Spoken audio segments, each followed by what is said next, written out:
Hi there. Welcome to this segment of Amazing Grays. My name is Ed Whitbread, and with us today is Brenda Sandberg, who is the CEO of the Erie Downtown Partnership. Correct. Thank you for having me. Let's start by asking, what is the Erie Downtown Partnership? The Erie Downtown Partnership is a nonprofit organization which was created by City Council approximately 5 years ago. We are actually funded through a mandatory donation process by our property owners. So you're not really, I think one of the impressions people have is that you are a government agency, and that's not true. No, we are not a government agency. We're not a municipal authority. We are actually a 501c3 organization. And who would be your members besides owners? Or we do have the property owners within our district, and our district is defined as Holland to Sassafras Street and the railroad tracks just south of 14th Street to the Bay. Each of the property owners there would be our members, but we also have individual members, and those individual members pay a small annual fee to become a member, and they are individuals who either live or work or are a business owner in the downtown area. But they're restricted geographically to that area? We are restricted geographically. Okay, yes. Let's talk about what you do.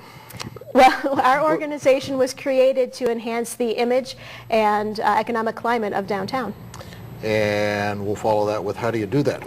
I think probably everybody is aware of block parties. So let's talk about them just for a minute or two. Okay, we do have a wonderful summer event series. We have 16 events, which do include our Thursday night block parties, as well as our classic car events. We have 3 of those during the summer, and our motorcycle bike nights, which we have 3 of during the summer. Our other signature event is in the winter, and that is where we light Perry Square the first Friday of every December. What do you do that we don't know about? Our organization, it reaches beyond the events that we have, even though that's our most public face. We do have a maintenance staff of 2 who are responsible for sweeping the sidewalks, removing graffiti, removing snow for our property owners on a daily basis, as well as pressure washing and cleaning alleys and removing weeds so that the overall appearance of downtown looks nice. Are you telling me 2 people managed to do all the snow removal in downtown? Well, 2 people, we remove it just from the sidewalks. Okay. So the city is still responsible for removing it from the street. We remove it from the sidewalks and the crosswalks. And it's not necessarily our responsibility to do that. We assist the property owners in their snow removal activities. So some of them do maintain it on their own. However, we will go and clean up and work through the day for that. You also provide knowledge, We do. resources for people who may be new business owners. We do. We have an educational series. Last year we did one regarding storefronts and how you present yourself to the general public. Oftentimes store owners or property owners don't enter through their front door. They come in through the back door and automatically get to work, and we're trying to teach them of what do you allow individuals to see when they first walk in your door, and how pleasant is that experience. We're also in the process of creating an educational series on human resources, and that's one of the challenges that we see that our members have, are the smaller businesses that may have fewer than 20 people.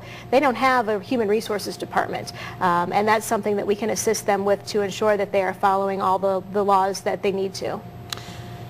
There's an awful lot going on in downtown Erie right now. You know, there are bulldozers tearing down Griswold Park and reconstructing there. The Mercantile Building is being renovated, and there are townhouses coming in.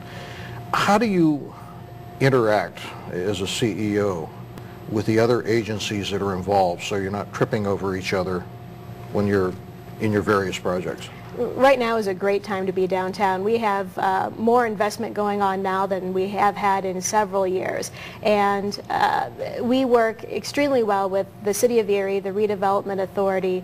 We all sit at the table together on a regular basis, whether it's the master plan for Griswold Park or Perry Square, or it's promotional materials. We work well together, and we ensure that we're all focused and going in the same direction. Never hasn't been an issue. How have you been affected by the economic climate? The last time we talked, things were a little bit better financially, and 5 years ago they were a whole lot better. You're not immune to that. How has that affected your organization?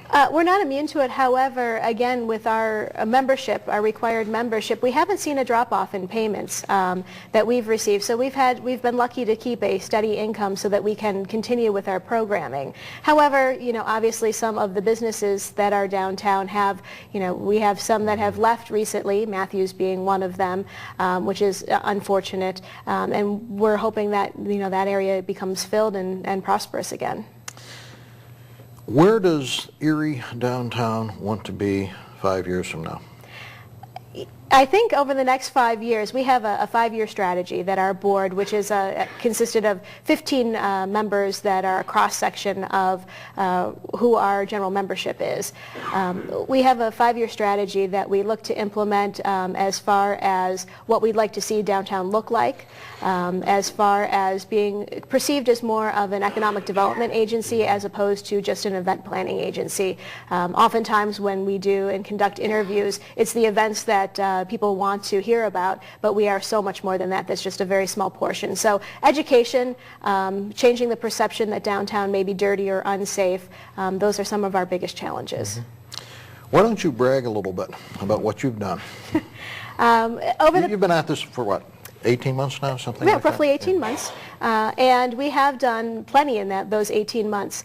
We have created a new facade program where our general members can come to us for a request for a grant to improve the general outside of their building, whether it be a new awning, new sign, paint, windows. One of the things that we created last fall was a gift certificate program, which continues to this day, where you can purchase a single gift certificate from our organization, and it's valid at more than 30 different locations downtown, whether it be a chiropractic office or the Seawolves or to go out to dinner one night. So it's similar to what the mall has. And that was very successful over the holidays, and we hope to pull out the stops for additional promotions on that and get that rolling and keep that rolling as something that we would like to continue for a long time. Okay, is there any other area that we haven't talked about that you want to touch on? If you happen to live or work downtown and you're watching the program and you would like to become a member or learn more about our organization, please either give us a phone call or go online. And we have a website up on the screen, and we have some phone numbers on that. And we do. You will answer the phone. Either myself or Julie in our office. We're a small 2-person office, so you will receive an answer from either one of us. Okay, Brenda, very much. Thank you. Bye-bye.